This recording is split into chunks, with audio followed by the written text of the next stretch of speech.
Hi students, நம்ம last classல geographyல 4th chapter urbanization and migration chapter பார்த்தோம். இன்னைக்கு இந்த classல நம்ம new chapter start பண்ண போறோம். எந்த chapterன்னு பாத்தீங்கன்னா அதே geographyல 3rd unit hydrologic cycle இந்த chapter நம்ம இன்னைக்கு start பண்றோம். So page number 104 இருக்கு. First இதோட learning objectives என்னன்னு பார்த்தறலாம். To understand the status of water on the earth. earthல வாட்டரோட ஸ்டேட்டஸ் என்ன, எவ்வளோ % வந்துட்டு வாட்டர் இருக்குன்னு சொல்லி பார்க்குறோம். To learn the basic concepts of hydrologic cycle. So hydrologic சைக்கிளோட பேசிக் கான்செப்ட் என்னன்னு பார்க்குறோம். To study the different components of hydrological cycle.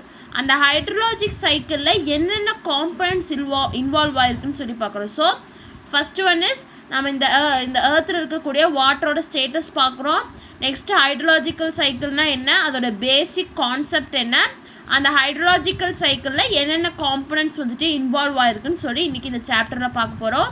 Unit number 3 hydrologic cycle. First introduction பாருங்கள். Water is one of the most important elements on the earth. So எர்த்தில் இருக்கக்கூடிய எல்லா எலமெண்ட்ஸ்லேயும் ரொம்ப இம்பார்ட்டண்ட்டான எலமெண்ட் எதுன்னு பார்த்தீங்கன்னா water. All animals and plants need water for survival. So எல்லா பிளான்ட்ஸுக்கும் எல்லா அனிமல்ஸுக்கும் வாட்டர் வந்துட்டு அது வந்துட்டு சர்வை பண்ணுறதுக்கு வந்துட்டு ரொம்பவே ஒரு எசென்ஷியலான ஒன்று. Apart from drinking, water is required for domestic, agriculture, industrial purposes etcetera. So drinking பர்பஸுக்கு மட்டும் இல்லாமல் apart from that we need water for domestic purposes, agriculture and industrial purposes. So ட்ரிங்கிங்க்கு மட்டும் இல்லை, நம்மளோட டொமெஸ்டிக் பர்பஸுக்கும் வேணும், அக்ரிகல்ச்சர் இரிகேஷன் பண்ணுறதுக்கும் வேண்டும், அதே மாதிரி இண்டஸ்ட்ரியல் பர்பஸுக்கும் வாட்டர் வந்துட்டு ரொம்பவே ரெக்வயர் தான். Water is very essential for carrying out almost all economic activities. So வந்துட்டு எல்லா விதமான எக்கானமிக் ஆக்டிவிட்டீஸை நம்ம கேரி பண்ணுறதுக்கு வாட்டர் அப்படிங்கிறது வந்துட்டு ரொம்ப ரொம்ப ஒரு இம்பார்ட்டண்ட்டான ஒரு எசென்ஷியலான ஒன்று அப்படிங்கிறாங்க. So water is indispensable element without which life form on the earth is not possible. So water அப்படிங்கிறது வந்துட்டு ஒரு இன்டிஸ்பென்சிபிள் எலமெண்ட். அந்த வாட்டர் இல்லை அப்படின்னா நம்மளால் வந்துட்டு ஏர்த்தில் வந்துட்டு வாழவே முடியாது அப்படின்னு சொல்கிறாங்க. அதான் சொல்கிறாங்க water is an indispensable element without which life form on the earth is not possible. So அந்த வாட்டர் இல்லாமல் நம்மளோட லைஃப்பை நம்மளோட இந்த ஏர்த்தில் வந்துட்டு நம்மளால் சர்வை பண்ணவே முடியாது அப்படின்னு சொல்கிறாங்க. ஸோ இதுதான் இன்ட்ரொடக்ஷன்.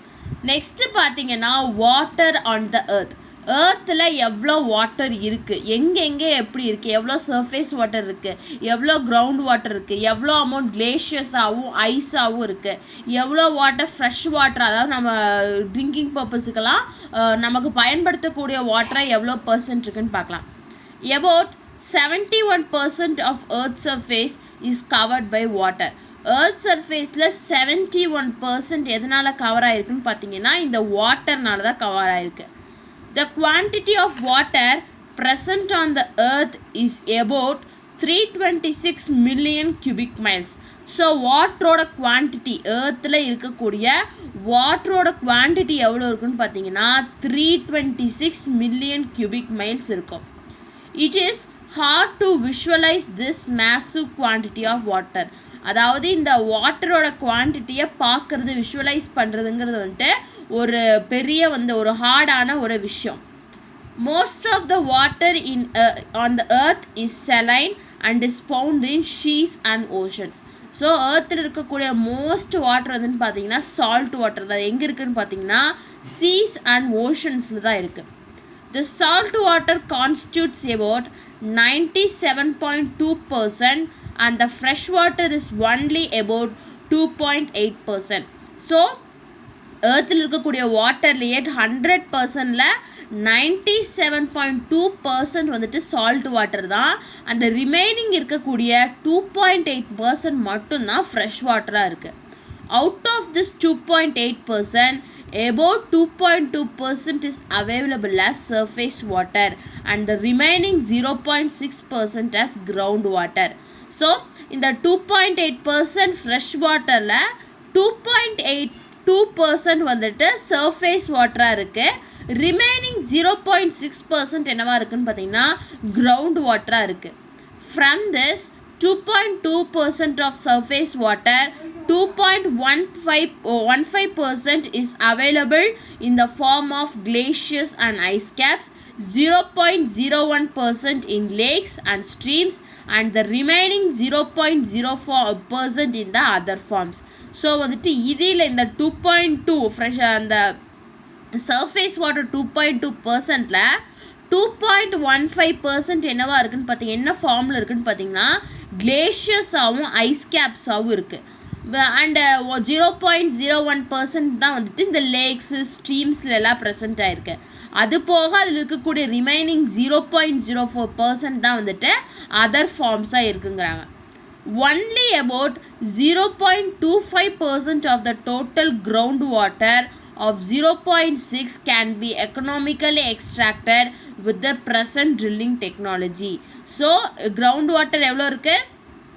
groundwaterல 0.25% மட்டும்தான் வந்துட்டு 0.6% இருக்கக்கூடிய கிரவுண்ட் வாட்டரில் 0.25% மட்டும்தான் நம்ம இப்போ இருக்கக்கூடிய ட்ரில்லிங் டெக்னாலஜி மூலமா நம்மளால் எக்ஸ்ட்ராக்ட் பண்ண முடியும் அப்படின்னு சொல்கிறாங்க. ஸோ வாட்டர் ஆன் த எர்த்துன்னு பார்க்கும்போது 71% எர்த் சர்ஃபேஸ் எதனால் கவர் ஆகிருக்குன்னு பார்த்தீங்கன்னா வாட்டரால் கவர் ஆகிருக்கு. ஸோ குவான்டிட்டி அந்த வாட்டரோட குவான்டிட்டி எர்த்தில் ப்ரெசென்ட் ஆகிருக்கக்கூடிய வாட்டரோட குவான்டிட்டி எவ்வளோன்னு பார்த்தீங்கன்னா 326 மில்லியன் கியூபிக் மைல்ஸ் இருக்குது. ஸோ அவ்வளோ அந்த மேசிவ் குவான்டிட்டி ஆஃப் வாட்டரை வந்துட்டு விஷுவலைஸ் பண்ணுறதுங்கிறது வந்துட்டு ரொம்பவே hard. So most of the water எர்த்தில் இருக்கக்கூடியது எல்லாமே சால்ட் வாட்டர் தான். எங்கே இருக்குதுன்னு பார்த்தீங்கன்னா சீஸ் அண்ட் ஓஷன்ஸ் இருக்குது. ஸோ சால்ட் வாட்டர் 100% வாட்டரில் 97.2% வந்துட்டு சால்ட் வாட்டர் தான் இருக்குது. ரிமைனிங் 2.8% தான் ஃப்ரெஷ் வாட்டர். ஸோ அந்த 2.8% ஃப்ரெஷ் வாட்டரில் 2.2% வாட்டர் வந்துட்டு சர்ஃபேஸ் வாட்டராக இருக்குது அண்ட் ரிமைனிங் 0.6% வந்துட்டு கிரவுண்ட் வாட்டராக இருக்குது. ஸோ இந்த 2.2% ஃப்ரெஷ் வாட்டர் இருக்குது சர்ஃபேஸ் வாட்டர் இருக்குல்ல அதில் 2.15% வந்துட்டு என்ன ஃபார்மில் இருக்குதுன்னு பார்த்தீங்கன்னா கிளேஷியர்ஸாகவும் ஐஸ் கேப்ஸாகவும் இருக்குது. 0.01% வந்துட்டு லேக்ஸ்லேயும் ஸ்ட்ரீம்ஸ்லேயும் இருக்குது. அதே மாதிரி ரிமைனிங் 0.04% தான் வந்துட்டு அதர் ஃபார்ம்ஸில் இருக்குது. ஸோ அதே மாதிரி கிரவுண்ட் வாட்டர் 0.6% கிரவுண்ட் வாட்டர் இருக்குல்ல அதில் 0.25% மட்டும்தான் நம்மளால் ட்ரில்லிங் இப்போ இருக்கக்கூடிய ட்ரில்லிங் டெக்னாலஜி யூஸ் பண்ணி அந்த கிரவுண்ட் வாட்டரை நம்மளால் எடுக்க முடியுது எக்ஸ்ட்ராக்ட் பண்ண முடியுது அப்படின்னு சொல்கிறாங்க. Water resources are useful or potentially useful to humans. Water in India is available in 3 sources. They are precipitation, surface water and groundwater. So water resources வந்துட்டு ஹியூமனுக்கு வந்துட்டு ரொம்பவே யூஸ்ஃபுல்லாக இருக்குது. இந்தியாவில் இருக்கக்கூடிய வாட்டர் எந்த சோர்ஸில் இருக்குதுன்னு பார்த்தீங்கன்னா 3 சோர்ஸஸில் இருக்குது. என்னென்னு பார்த்தீங்கன்னா precipitation, surface water and ground வாட்டர்னு சொல்லிட்டு 3 சோர்ஸஸ் இருக்குது. பாருங்கள், இந்த estimated volume of water on earth சர்ஃபேஸில் இருக்கக்கூடிய எஸ்டிமேட்டட் அமௌண்ட் எவ்வளோ வாட்டர் வந்துட்டு எர்த்தோட எவ்வளோ how many volume of water are present at the earth சர்ஃபேஸ்னு கொடுத்துருக்காங்க. First water resources, next volume of water அதாவது கியூபிக் மைல்ஸை கொடுத்துருக்காங்க. பர்சன்டேஜ் ஸோ பார்த்திங்கன்னா ஓஷன் சீஸ்லாம் பார்த்திங்கன்னா இவ்வளோ இருக்குது கியூபிக் மைல்ஸ் இருக்குது. அது எவ்வளோ பர்சன்ட் இருக்குதுன்னு பார்த்தீங்கன்னா 96.54% வந்துட்டு இதுவே வந்துட்டு கான்ஸ்டியூட் பண்ணியிருக்கு. ஸோ ஒவ்வொன்றும் அதே மாதிரி தான். Oceans, next ice caps, glacier, snow, next ground water, soil moisture, ground ice, lakes, atmosphere, swamp water, rivers, biological water. So இது எல்லாமே வந்துட்டு வாட்டர் ரிசோர்ஸ் தான். இந்த வாட்டர் ரிசோர்ஸ் எவ்வளோ வால்யூம் இருக்குது 100%ல் வந்துட்டு அது எவ்வளோ கான்ஸ்டியூட் பண்ணுதுன்னு சொல்லி கொடுத்துருக்காங்க. இது எல்லாத்தையும் ஆட் பண்ணிங்கன்னா 100% உங்களுக்கு கிடைக்கும். நெக்ஸ்ட்டு என்னென்னு பார்த்தீங்கன்னா ஹைட்ரலாஜிக் சைக்கிள் ஆர் வாட்டர் சைக்கிள் அப்படின்னு சொல்லுவோம். ஸோ ஹைட்ரோ அப்படின்னாலே வந்துட்டு வாட்டர். ஸோ வாட்டர் சைக்கிளை தான் என்னென்னு சொல்லுவோம்னா ஹைட்ரலாஜிக் சைக்கிள் அப்படின்னு சொல்லுவோம்.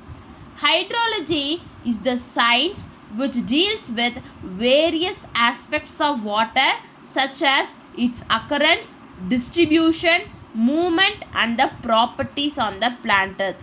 ஸோ ஹைட்ராலஜி அப்படிங்கிறது வந்துட்டு ஒரு சயின்ஸ். அது வந்துட்டு அது ஹைட்ராலஜி அப்படிங்கிற ஸ்டடி எதை டீல் பண்ணணும்னு பார்த்தீங்கன்னா வேரியஸ் ஆஸ்பெக்ட்ஸ் ஆஃப் வாட்டர். வாட்டருக்கு ரிலேட்டான எல்லா ஆஸ்பெக்ட்ஸையும் இது டீல் பண்ணும். என்னென்னு பார்த்தீங்கன்னா சச்சஸ் அந்த வாட்டரோட அக்கரன்ஸ், அந்த வாட்டர் எந்த இடத்துல டிஸ்ட்ரிபியூட் ஆகிருக்கு அதோட டிஸ்ட்ரிபியூஷன், அந்த வாட்டரோட மூமெண்ட், அந்த வாட்டரோட ப்ராப்பர்ட்டிஸோ எல்லாத்தையுமே வந்துட்டு இது டீல் பண்ணும். So hydrology is the science which deals with various aspects of water that includes the properties of water, occurrence, distribution and as well as movement. Availability of water on the earth is not uniform. நமக்கு எல்லாத்துக்குமே தெரியும் availability, வாட்டரோட availability earthல வந்துட்டு கரெக்டாக யூனிஃபார்மாக இல்லை. Some places are very rich and some places are poor in water resources. So சில places வந்துட்டு water ரிசோர்ஸில் நல்லா ரிச்சான பிளேஸாக இருக்கும், சில பிளேசஸ் வந்துட்டு ரொம்ப புவரான பிளேஸாக இருக்கும், ரொம்ப வறண்ட பூமியாக இருக்கும், டெசர்ட் ஏரியாலாம் இருக்குல்ல. ஸோ அதெல்லாம் சொல்லலாம். Hydrological cycle is a global sun-driven process where water is transported from oceans to atmosphere, from atmosphere to land and from land back to oceans. So hydrological cycle அப்படிங்கிறது என்னென்னு பார்த்தீங்கன்னா it is a global sun driven process அப்படின்னு சொல்லுவாங்க. So இங்கே என்ன நடக்கும்னு பார்த்தீங்கன்னா water வந்துட்டு ஃபஸ்ட்டு ஓஷன்லேருந்து அட்மாஸ்பியருக்கு டிரான்ஸ்போர்ட் ஆகும், நெக்ஸ்ட்டு அட்மாஸ்பியர்லேருந்து லேண்டுக்கு வரும், எகெயின் லேண்ட்லேருந்து ஓஷன்ஸுக்கு போகும். இந்த சைக்கிளை தான் என்ன சொல்லுவோம்னா ஹைட்ரலாஜிக்கல் சைக்கிள்னு சொல்லுவோம். ஸோ ஓஷன்ஸ் டு அட்மாஸ்பியருங்கிறது எவாப்ரேஷன் மூலயமா வாட்டர் வந்துட்டு எவாப்ரேட் ஆகி அட்மாஸ்பியருக்கு போகும். நெக்ஸ்ட்டு அட்மாஸ்பியர் டு லேண்டுன்னு பார்க்கும்போது ரெயின்ஃபால் மூலயமா எகெயின் இது லேண்டை ரீச் பண்ணும். நெக்ஸ்ட்டு லேண்ட் பேக் டு ஓஷன்ஸ்னால் லேண்ட்லேருந்து ரிவர்ஸ் மூலயமாவோ லேக்ஸ் மூலயமாவோ ஸ்ட்ரீம்ஸ் மூலயமாவோ எகெயின் போயிட்டு ஓஷனை ரீச் பண்ணும். ஸோ இந்த சைக்கிளை தான் என்னென்னு சொல்லுவோன்னா hydrological cycle சொல்லுவோம். So hydrological cycle is a global sun driven process where water is transported from oceans to atmosphere, from atmosphere to land and from land back to oceans. The water cycle can be considered as a closed system for the earth as the quantity of water involved in the cycle is invariable though its distribution varies over space and time. So water cycle எப்படி consider பண்ணலாம் அப்படின்னா பார்த்தீங்கன்னா closed system for the earth அப்படின்னு சொல்லுவாங்க. ஏன் அப்படின்னா அந்த involve ஆகக்கூடிய அந்த சைக்கிளில் இன்வால்வ் ஆகக்கூடிய வாட்டரோட குவான்டிட்டி வந்துட்டு வேரி ஆகும், இன்வேரியபிளாக இருக்கும். ஸோ அது எதனால வேரி ஆகும்னு பார்த்தீங்கன்னா அதோட ஸ்பேஸ், அதாவது அந்த குறிப்பிட்ட ஸ்பேஸ்னாலேயோ இல்லாட்டி அதோட டைம்னாலேயோ வேரி ஆகுங்கிறாங்க. Evaporation takes place from the surface water and transpiration from the plants. So evaporation எங்கே நடக்குது? ஃப்ரம் த சர்ஃபேஸ் வாட்டர்லேருந்து எவாப்ரேஷன் நடக்குது. அதே மாதிரி பிளான்ட்ஸில் டிரான்ஸ்பிரேஷன் ப்ராசஸ் மூலிமாவும் நடக்குது. Water vapour gets condensed at higher altitude by condensation nuclei and form clouds. So water vapour என்ன ஆகுது? நெக்ஸ்ட்டு கண்டென்ஸ் ஆகிடுது எப்போ? Higher altitude. ஸோ ஆல்டிடியூட்னா ஹைட்டு. ஸோ ஹைட் போக போக அந்த வாட்டர் கண்டென்ஸ் ஆகி என்ன ஃபார்ம் பண்ணுதுன்னு பார்த்தீங்கன்னா க்ளவுட்ஸை வந்துட்டு ஃபார்ம் பண்ணுது. த clouds melt and sometimes burst resulting in precipitation of different forms. So சில நேரங்களில் அந்த clouds மெல்ட் ஆகும், இல்லாட்டி சம்டைம்ஸ் அது burst ஆகிட்டு அதனால தான் precipitation அப்படிங்கிறது different ஃபார்ம்ஸில்.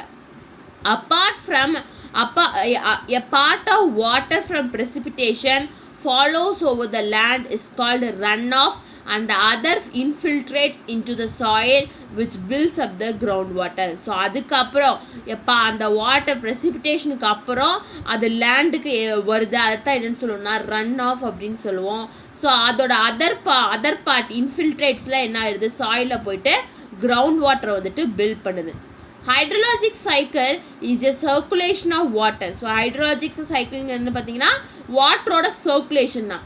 It is a continuous process and takes place naturally. So இது வந்துட்டு ஒரு கண்டினியூஸான ப்ராசஸ் தான், நேச்சுராகவே நடக்குது. இதில் எந்த மேனோ இல்லாட்டி ஆர்டிஃபிஷியல் இதோ நம்ம இன்வால்வ் பண்ண முடியாது. It is a natural process. The three important phases of the hydrological cycle are evapotranspiration, precipitation and runoff. So இந்த ஹைட்ரலாஜிக்கல் சைக்கிளோட 3 phases, முக்கியமான phases என்னென்னு பார்த்தீங்கன்னா evapotranspiration, அதாவது evaporation and transpiration. Next precipitation, third one is runoff அப்படின்னு சொல்கிறாங்க. பாருங்கள், evaporation, transpiration. So அதுதான் என்னது evapotranspiration. ஸோ அங்கே போய் கண்டென்சேஷன் ஃபார்ம் ஆகிட்டு என்ன நடக்குது, க்ளவுட்ஸ் வந்துட்டு ஃபார்ம் ஆகுது. எகெயின் அந்த க்ளவுட்ஸ் மூலயமா ப்ரெசிபிடேஷன் அப்படின்னா அந்த ரெயின்ஃபால் வருது. அந்த இன்ஃபில்ட்ரேட்டில் எங்கே போயிருந்தது, சாயிலில் போயிட்டு கிரவுண்ட் வாட்டரை வந்துட்டு பில்ட் பண்ணுது. ஸோ இதுதான் வந்துட்டு hydrological cycle. So explain about hydrological சைக்கிள்னு கேட்கும்போது இதை எழுதணும். ஸோ நெக்ஸ்ட் கிளாஸில் நம்ம வந்துட்டு ஹைட்ரலாஜிக்கல் சைக்கிளோட காம்பனன்ட்ஸ் பார்ப்போம். ஸோ இன்றைக்கி கிளாஸில் யூனிட் நம்பர் 3 ஸ்டார்ட் பண்ணி இன்ட்ரடக்ஷன் பார்த்தோம். ஏர்த்தில் இருக்கக்கூடிய வாட்டரோட ஸ்டேட்டஸ் பார்த்தோம். Next hydrological cycle or water சைக்கிள்னால் என்ன, அந்த ஹைட்ரலாஜிக்கல் சைக்கிள் இருக்கக்கூடிய 3 phases வந்துட்டு இன்றைக்கி கிளாஸில் பார்த்தோம். ஸோ நெக்ஸ்ட் கிளாஸில் ஹைட்ரலாஜிக் சைக்கிளோட components, so components of hydrological cycle next கிளாஸில் பார்க்கலாம். ஸோ உங்களுக்கு இந்த கிளாஸ் ஏதாச்சும் டவுட் இருந்துச்சு அப்படின்னா கமெண்ட் பண்ணுங்கள். இந்த வீடியோ கிளாஸ் பிடிச்சிருந்தா லைக் பண்ணுங்கள், ஷேர் பண்ணுங்கள், சப்ஸ்கிரைப் பண்ணுங்கள். தேங்க்யூ.